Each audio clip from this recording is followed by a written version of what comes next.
আগমনে এসেছি, আমায় তুমি গ্রহণ করো। প্রভু বললেন, শোনো রঘুনাথ, তুমি যে ভক্তি ভালোবাসা নিয়ে আমার কাছে এসেছো, দেরি না করে বৃন্দাবনে চলে যাও। আরও বলি, শোনো, যাওয়ার আগে একটা কথা ভালো করে শুনে নাও। তৃণাদপি শুনেছেন তরুরিব সহিষ্ণু না অমানির মান দেন কীর্তনীয় সদাহরে। এই শ্লোকটা গলার মালা করো, তাহলে কি হবে? অতি তাড়াতাড়ি তুমি গোবিন্দ চরণ পাবে।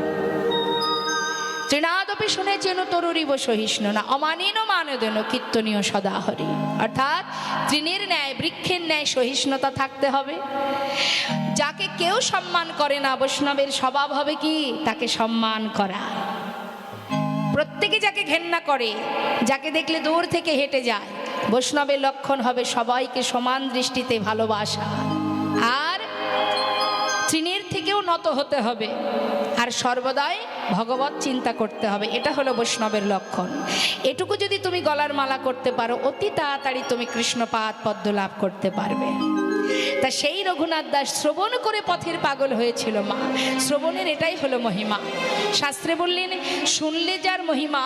এবার আমরা দেখব, যদি কেউ হরিনাম গায় তার কি কৃপা লাভ হবে। হরিনাম করলে কি লাভ? যাদের বাক শক্তি নেই তারা তো বলতে পারবে না। আপনার আমার বাক শক্তি আছে, আমি বলতে পারবো। হ্যাঁ, তাহলে নাম গাইলে কি হবে? নাম যদি নিয়মিত করা যায়, হরিনাম যদি নিয়মিত করা যায়, তারও একটা ফল আছে মা। এই জিহ্বা তুমি যেটা অভ্যাস করবে, জিহ্বাতে প্রতিনিয়ত তুমি যে নাম করবে। যার একটা প্রমাণ দিই মা, দেখুন, যারা যে জিনিস বিক্রি করে, মনে করুন একজন শাখা বিক্রেতা। শাখা বিক্রেতা বাবা, তিনি 30-40 বছর ধরে শাখা বিক্রি করছে। গ্রামে গ্রামে ঝুড়িতে করে শাখা নিয়ে প্রত্যেকের দ্বারে দ্বারে গিয়ে শাখা বিক্রি করে, পাড়ায় পাড়ায় যায়। এই কথাটা বলার অর্থটা পরে বলবো। তাই যে ব্যক্তি প্রতিনিয়ত গ্রামে গ্রামে শাখা বিক্রি করে, চিৎকার করে বলে শাখা আছে, শাখা নেবে, হ্যাঁ, বলতে বলতে বাবা দেখতে দেখতে 30 বছর পার হয়ে গেছে, 40 বছর পার হয়ে গেল। এই ব্যবসায় করতে করতে চুল পেকে গেছে। এখন বৃদ্ধ বাবা, সে কিন্তু ব্যবসা এখনো ছাড়েনি। তিনি কি করেছেন? সেই মাথায় ঝুড়িটা নিয়ে সে গ্রামে গ্রামে বিক্রি করতে করতে ফাঁকা মাঠের মধ্যে পৌঁছে গেছে। ফাঁকা মাঠের ভিতর দিয়ে যাচ্ছে, তথাপিও মুখে বলছে শাখা আছে, শাখা নেবে গো, শাখা আছে, শাখা নেবে গো। এইভাবে যখন বলছে, হঠাৎ একজন ভদ্রলোকের সঙ্গে তার দেখা। সে হঠাৎ বলে উঠলেন, এই যে, ও দাদু, এখানে তো কোনো লোকজন নেই, তুমি এখানে কেন বলছো শাখা আছে, শাখা নেবে গো? আরে বাবা, গ্রামে যাও, যেখানে জনবসতি আছে সেখানে বলবে, ফাঁকা মাঠের মধ্যে চিৎকার করছো কেন? তখন সেই বয়স্ক বৃদ্ধ বাবা বলে উঠলেন, দেখো, আমি কি আর বলছি গো, সে তো আমার জিহ্বাই বলছে। শিশু বহু বছর ধরে এই শাখা বিক্রি করতে করতে, বলতে বলতে এমন অভ্যাস হয়ে গেছে, আমার জিহ্বা সে তার কর্ম করে যাচ্ছে। সেটা ফাঁকা জায়গা নাকি লোকালয়, সেদিকে আমার কোনো লক্ষ্য নেই। নিতাই গৌর হরি বল, হরি বল। তাই যেটা আমরা অভ্যাস করব, দেখবেন মা, সেইটাই কিন্তু সেই সময় এলেই, সেই সময়টা এলেই দেখবেন সেটা মনে পড়ে যাবে। অভ্যাস এমনই জিনিস। তাই শাস্ত্রে বললেন, তুমি যদি নিয়মিত হরিনাম জপ করো তাহলে কি হবে জানো? মহাজন বলছেন, পদাবলিতে বলছেন, যে গৌরঙ্গের নামে লয় তার হয় কৃষ্ণ প্রেমোদয়। যে গৌরাঙ্গের নামে লয় তার হয় কৃষ্ণ প্রেমোদয়। এই ঘোর কলিকালে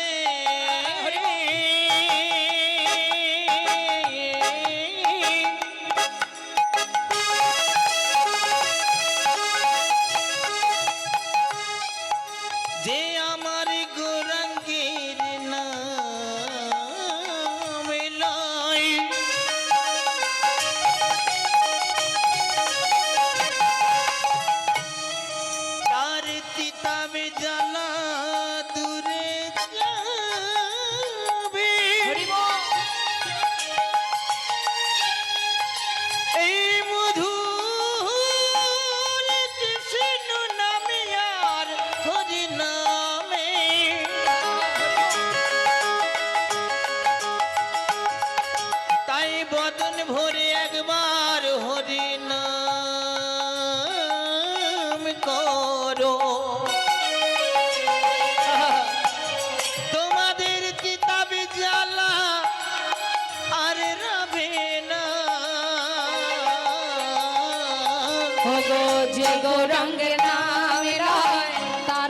কৃষ্ণ প্রেম ও গো তারে মই যাই বলিহারি আর তারে মই যাই বলি ওই না তারে মুই যাই বলে হারি, তারে মুই যাই বলে হারি। বৈষ্ণব মহাজন বললেন, যে জন কৃষ্ণ নাম গাইতে পারে, হরি নাম করতে পারে, হৃদয় মাঝে কৃষ্ণ প্রেমের উদয় হয়। আসুন, আমরা এত সময় গৌর কথা শুনছিলাম, আমরা লীলাতেও গৌর কথা শুনবো। তার আগে যে পদ আমরা শ্রবণ করছি সেই মহাজনের চরণে একবার প্রণাম জানাবো। সবাই মিলে একসঙ্গে আমরা বলবো, শ্রী গৌরাঙ্গের ভক্তগণে নিত্য সিদ্ধ করি মনে, শ্রী গৌরাঙ্গের ভক্তগণে নিত্য সিদ্ধ করি মনে, আমার শ্রী গৌরাঙ্গের ভক্তগণে নিত্য সিদ্ধ করি মনে। জয় ব্রজেন্দ্র সুত পাশে রে, জয় ব্রজেন্দ্র সুত পাশে রে, ওই না সে যাই ব্রজেন্দ্র সুত পাশে রে, সে যাই ব্রজেন্দ্র সুত পাশে রে, সে যাই ব্রজেন্দ্র সুত গৌরমণ্ডল ভূমি যে বাজানে চিন্তা মনে, গৌরমণ্ডল ভূমি যে বাজানে চিন্তা, আমার গৌর মণ্ডল ভূমি যে বাদনে চিন্তা মনে। তার হয় ব্রজধামে বাস রে, তার হয় ব্রজধামে বাস রে, তার হয় ব্রজধামে বাসি রে, তার হয় ব্রজধামে বাসি রে, তার হয় ব্রজধামে বাস। এই কথাটা মন দিয়ে শুনবেন। এখন যেটা বলবো, গৃহেতে বনেতে থাকো হা গৌরঙ্গ বলে ডাকো, গৃহেতে বনেতে তাই গৌর থাকো হরি বল। গৌরাঙ্গ বলে তোমরা গৃহেতে বনেতে থাকো হা গৌরাঙ্গ বলে ডাকো। তম মাগি তার সঙ্গ, তম মাগে তার সঙ্গ, ঠাকুর নরতম মাগে তার সঙ্গ, নরতম মাগে তার সঙ্গ, নরতম মাগে তার সঙ্গ। ঠাকুর নরোত্তম দাসের এই সুন্দর পদাবলী দিয়ে আমরা গৌর চন্দ্রিকা আস্বাদন করলাম। এবার চলে যাব লীলা কথায়। তা চলুন, আমরা লীলা কথা আস্বাদনে যখন যাচ্ছি, সবাই মিলে একবার আমরা একটা গৌর ভজন শ্রবণ করব। হ্যাঁ, একবার উলুধ্বনি মা, দুহাত তুলে নিতাই গৌর হরিবল হরিবল। জয় নিতাই, জয় নিতাই। হরে কৃষ্ণ, হরে কৃষ্ণ। তা চলুন একটা গৌর ভজন শ্রবণ করি। যেহেতু আমরা গৌর কথা শুনছি, আমরা গৌরের একটা ভজন শুনবো। হ্যাঁ, জয় রাধেশ্যাম। সুরধ্বনির কিনারায় আচ্ছা, সোনার নূপুর দিয়া পায়, এক নাগরী আর এক নাগরীকে বলছে, নদিয়া নাগরী, সজনী দেখে এলাম সুরধ্বনির তীরে। কি দেখলাম জানিস? দেখলাম সুরধ্বনির কিনারায় সোনার নূপুর দিয়া পায়, নাচে নাগরী গো সুন্দর গৌরঙ্গরা।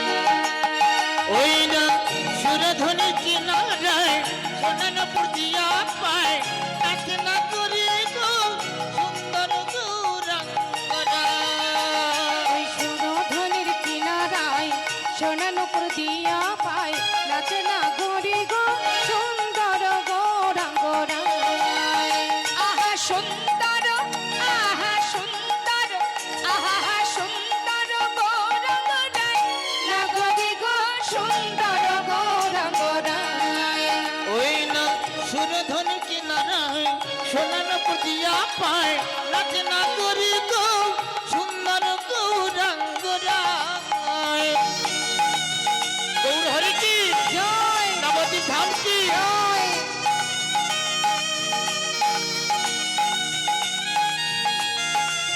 হরি বল গৌর হরি বল।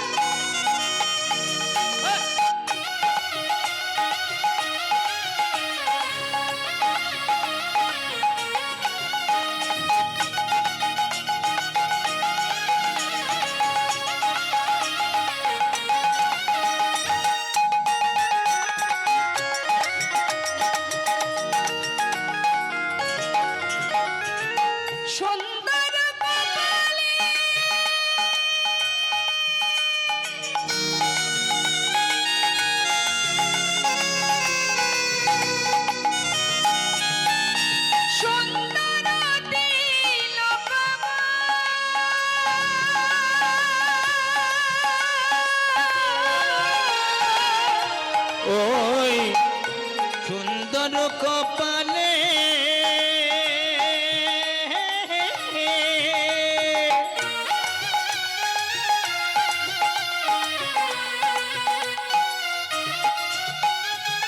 সুন্দরতি তিলক গো।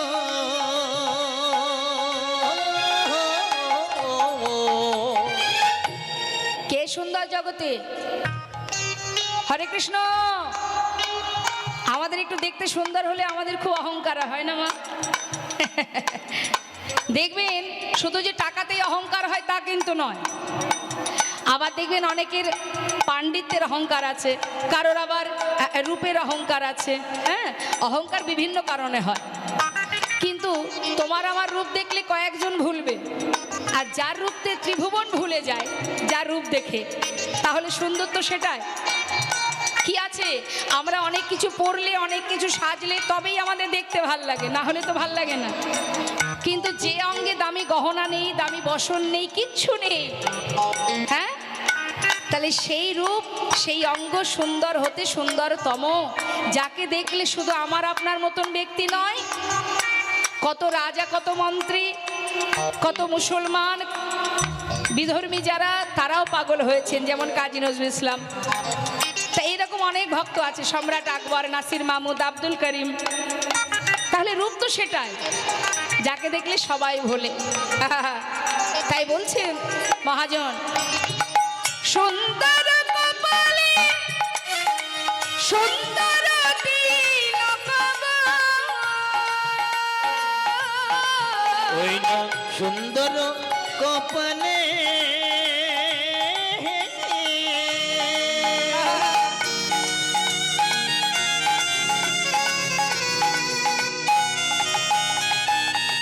সুন্দরতি তিলক গো।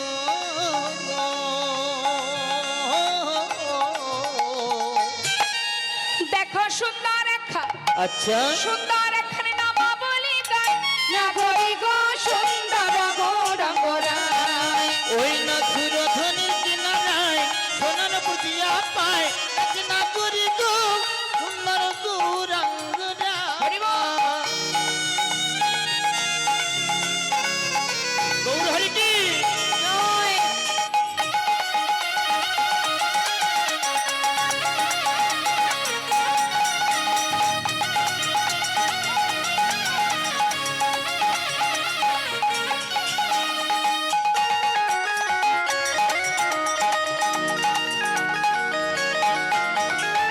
সুন্দর নয়নে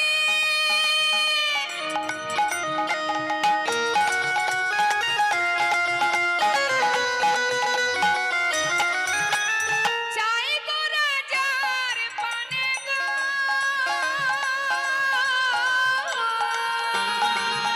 ওই সুন্দর নয়নে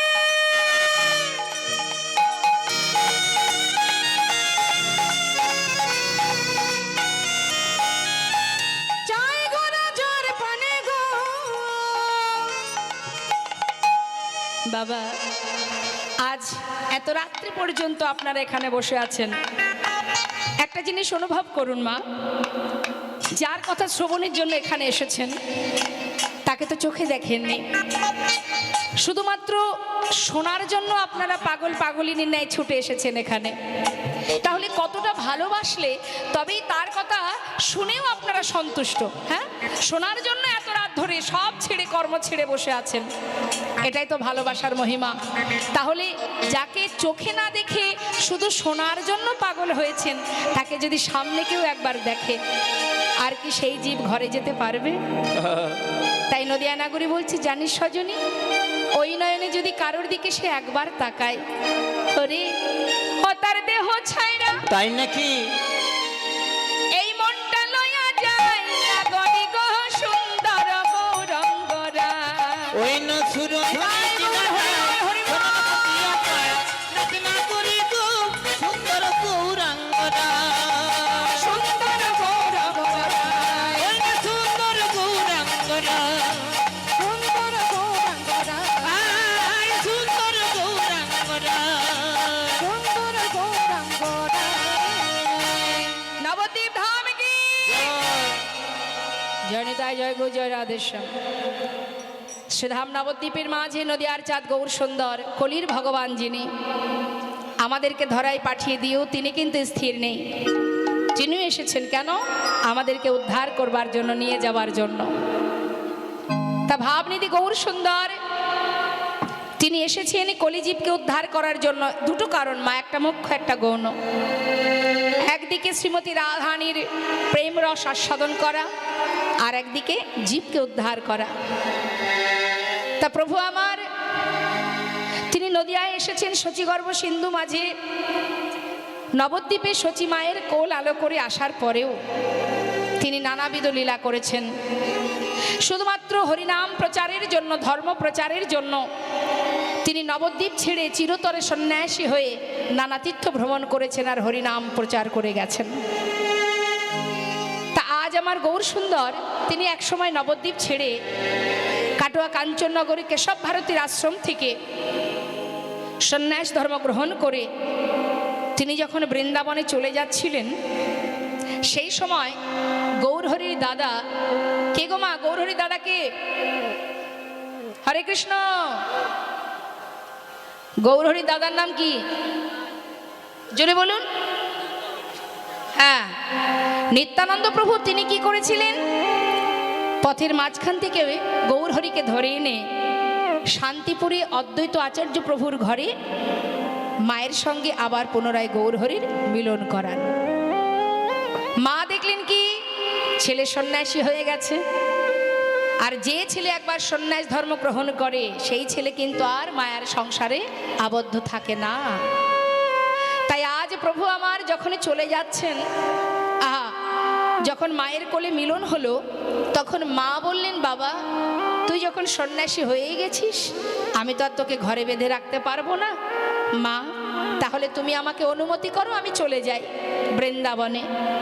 মা বললেন, আমি তোমায় বৃন্দাবনে যাওয়ার অনুমতি দেব না, কারণ সে তো অনেক দূর। তুমি কোথায় আছো, কেমন আছো আমি তো জানতে পারবো না। তাই তুমি যদি যেতেই চাও নীলাচলে বাস করো। নিতাই গৌর হরিবোল হরিবোল। তুমি যদি নীলাচলে থাকো, নদেবাসী সবাই যাবে। রথযাত্রা যখন হয় বাবা, কত নদেবাসী যায় পুরীধামে, তারা যখন ফিরে আসবে আমি তাদের কাছ থেকে জানতে পারবো তুমি কেমন আছো। তাই হবে মা। গৌর সুন্দর মায়ের কথা শিরোধার্য করে সর্বস্ব পরিত্যাগ করে তিনি চলে গেলেন ওই নীলাচলে। তিনি কিন্তু একা যাননি মা। গৌরহরি যখন নীলাচলে চলে যান, তার যত অগণিত ভক্ত যারা গৌর ছাড়া এক মুহূর্ত নবদ্বীপে থাকতে পারতো না, তারা সবাই সংসার পরিত্যাগ করে গৌরহরির সাথে চলে যায় নীলাচলে। সমস্ত ভক্তগণকে সাথে করে নিয়ে প্রতিদিন প্রভু সকাল হতে না হতেই, ভোর হতে না হতে ওই জগন্নাথ মন্দিরের সামনে দাঁড়িয়ে জগন্নাথ দর্শন করে। জগন্নাথ মন্দিরের সামনে একটা স্তম্ভ আছে, গরুর স্তম্ভ। তো যারা গিয়েছেন নিশ্চয় দেখেছেন। ওই গরুর স্তম্ভটা ধরে যদি আপনি মন্দিরের দিকে তাকান, তাহলে শুধুমাত্র জগন্নাথকেই দেখা যায়। তা সেই জগন্নাথ দর্শন করতেন আমার গৌর সুন্দর। একজন বাইরে জগন্নাথ, একজন মন্দিরের ভিতরে জগন্নাথ। দেখছি সচল জগন্নাথ, দেখছি কাকে? অচল জগন্নাথকে। হরিবোল হরিবোল। এখন প্রভু আমার প্রাতঃ সময় প্রভাতকাল জগন্নাথ দর্শন করছে মা। অগণিত ভক্তরা দাঁড়িয়ে আছে, তাদেরকে সাথে করে নিয়ে প্রভু আমার ওই জগন্নাথ দর্শন করছে আর কৃষ্ণ নাম করছে। প্রভাত সময় হলো,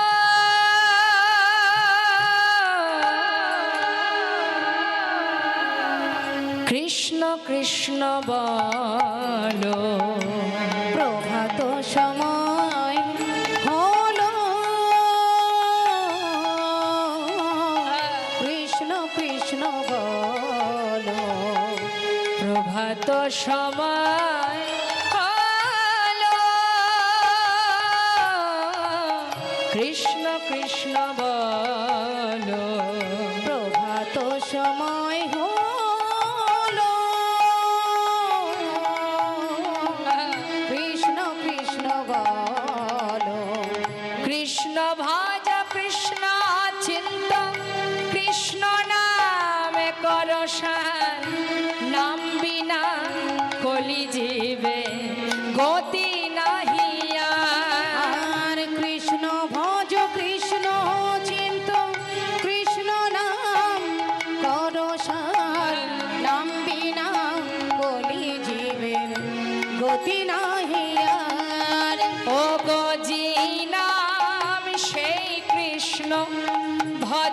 নিষ্ঠা করি নামের সহিতে আছে আপনি শ্রী হরি নাম ভজ নাম চিন্ত নাম দর্শন হরি বল হরি বল হরি বল হরি বল